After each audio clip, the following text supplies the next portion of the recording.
Hello and welcome. Today we're going to talk about something wonderfully simple yet incredibly powerful: walking.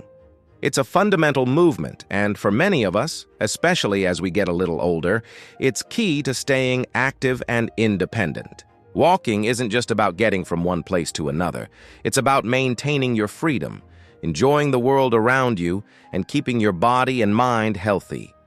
We want to help you walk confidently and comfortably. In this video, we'll explore why walking is so important for seniors. We'll share some practical tips and simple tricks to make your walks better, and we'll also gently point out some common mistakes to watch out for.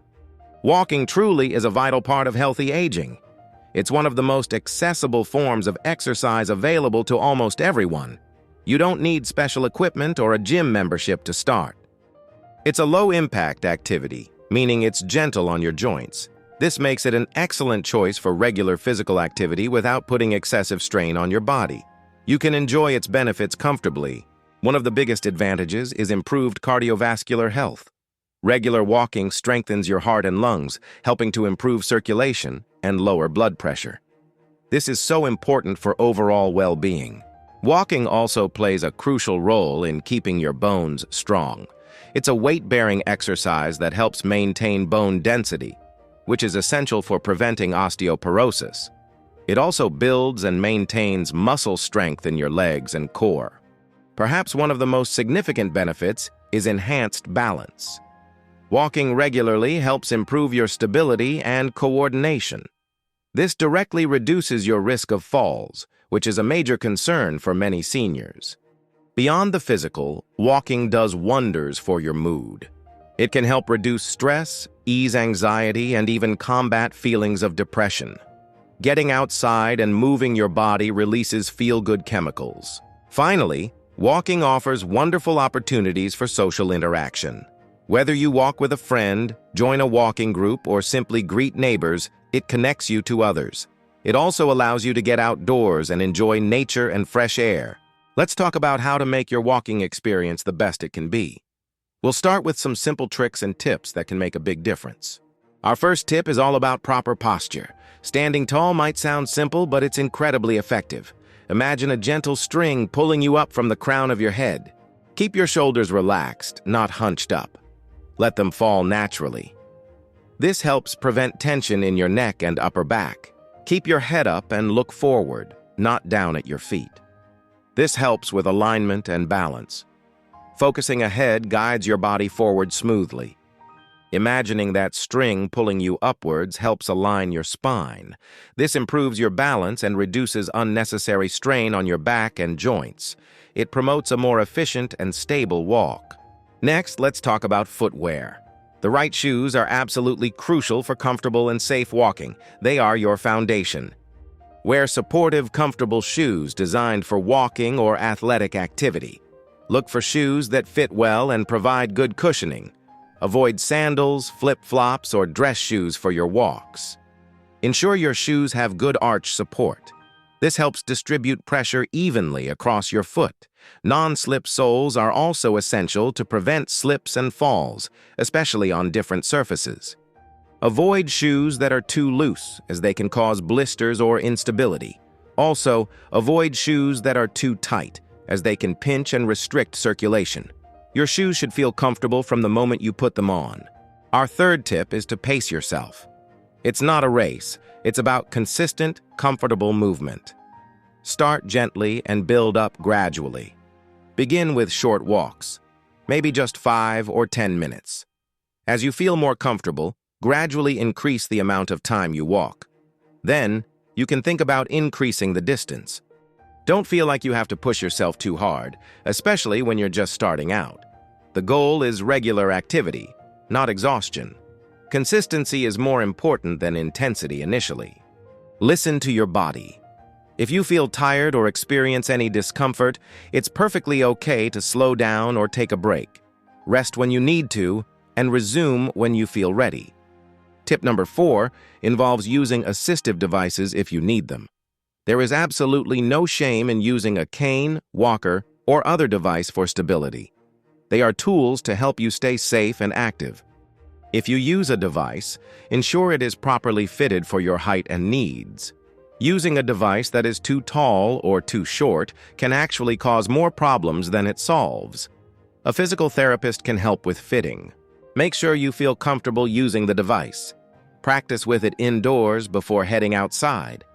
Confidence in using your device enhances your stability and reduces anxiety. Finally, let's consider arm movement. While not strictly necessary for everyone, swinging your arms naturally while you walk can be very helpful. It's a natural part of gait. Allowing your arms to swing gently in opposition to your legs helps with balance. It provides a natural counterbalance to your leg movements. This can make you feel more stable. Arm movement also helps provide momentum.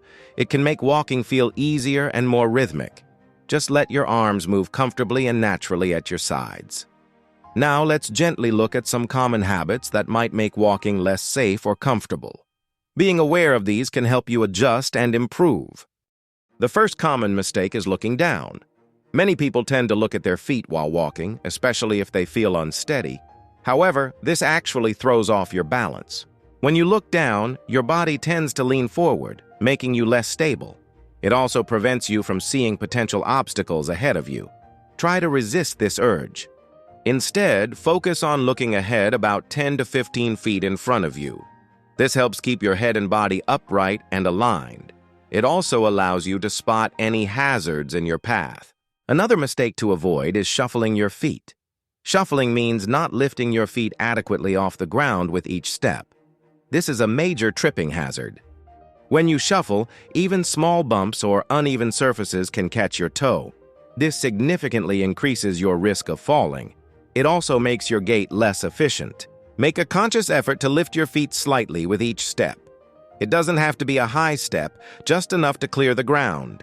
Think about rolling through your foot from heel to toe. Taking overly long strides is another mistake to watch out for.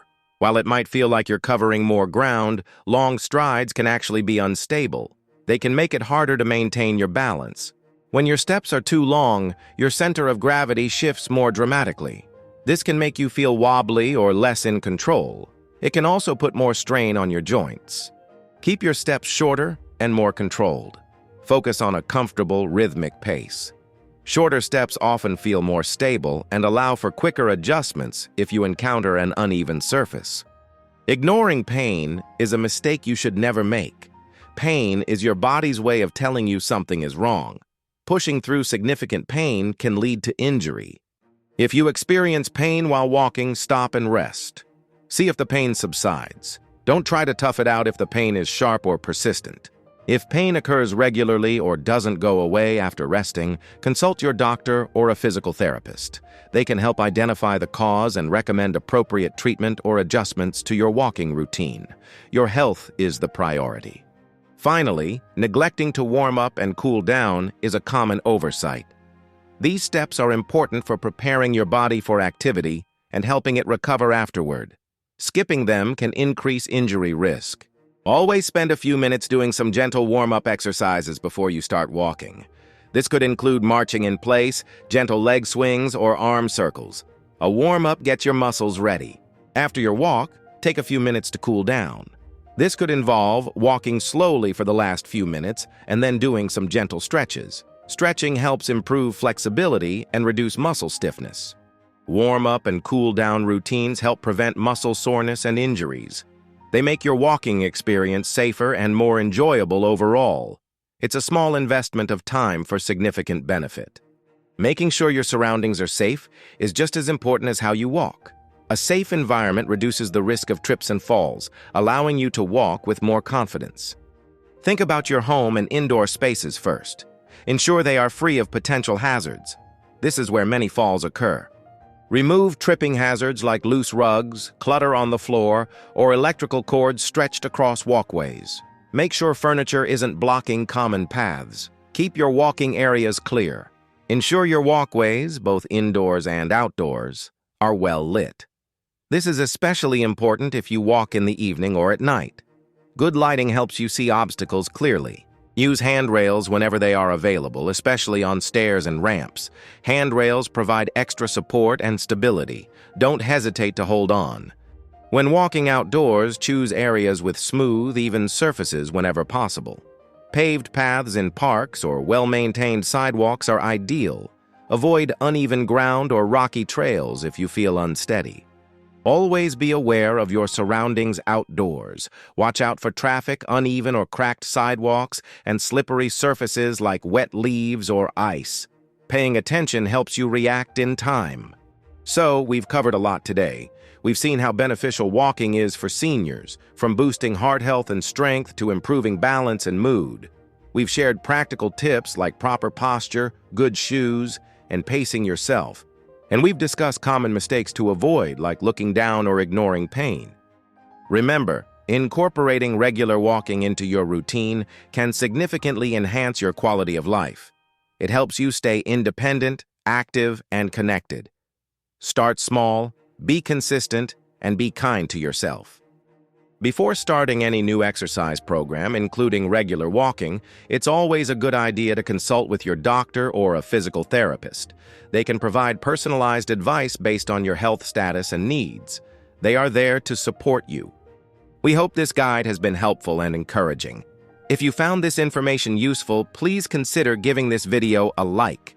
Subscribing to our channel helps you get more helpful content like this, and sharing it with friends or family who might benefit is a wonderful way to help others. We love hearing from you.